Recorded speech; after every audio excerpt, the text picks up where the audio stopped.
पायथ्याशी काही अंतरावर वाकुपशी नावाच्या छोट्याशा गावात धनगराच्या कुटुंबात आपला पती आणि छोट्याशा बाळासोबत हिरा राहायची.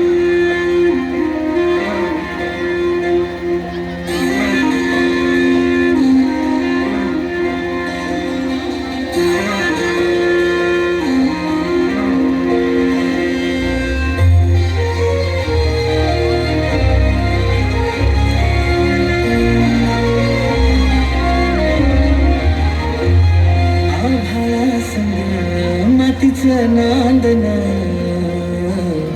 जीव झाला चकवा चांदन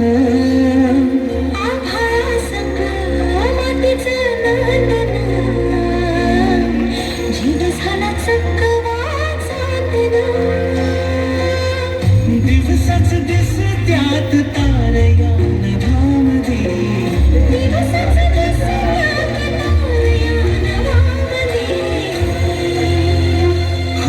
जगन हे न्याद झालं जगन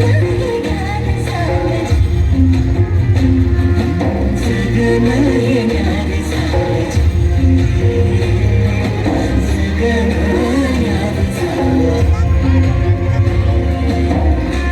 नेहमीप्रमाणे एके दिवशी हिरानं गोठ्यातून जनावरांचं दूध काढलं आणि आपल्या तान्ह्या बाळाला खेळवून पुन्हा त्याला घरी सोडून ती रायगडावर निघाली. तो दिवस होता कोजागिरी पौर्णिमेचा.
आणि बघता बघता संध्याकाळ झाली आणि गडाचे दरवाजे बंद झाले.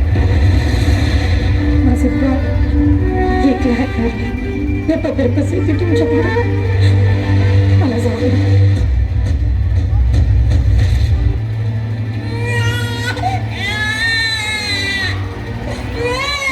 म्हणला जीव पुन्हा उमलो नाही कानी येते हाक जेव्हा आई आई आई तमनेला जीव पुन्हा उमलो नाही कानी येते हाक जेव्हा आई आई आई आई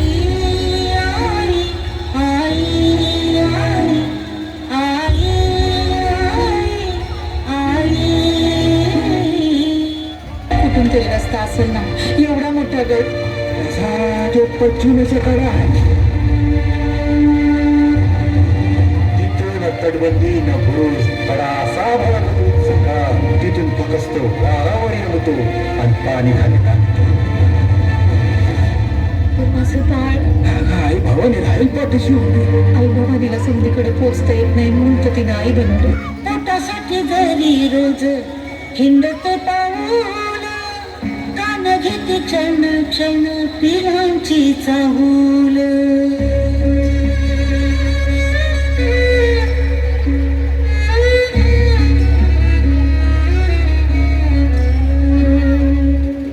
पोटासाठी घरी रोज हिंडत पाऊल कान घेते क्षण क्षण पिलांची चाहूल.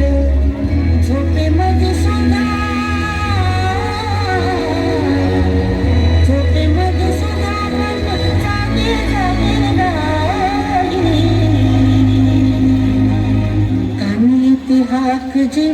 आई आई आई आई आई आई आई आई आई राज आज्ञेमुळे दरवाजा उघडणं शक्य नसल्यानं तिचं म्हणणं कुणीच ऐकेना. आता हिराच्या डोळ्यासमोर येत होतं ते म्हणजे तिचं घरी एकटं असलेलं तान्हं बाळ. त्याच्या आठवणीनं व्याकुळ झालेल्या हिरानं किल्ल्याच्या तळावरून खाली उतरण्याचा निर्णय घेतला.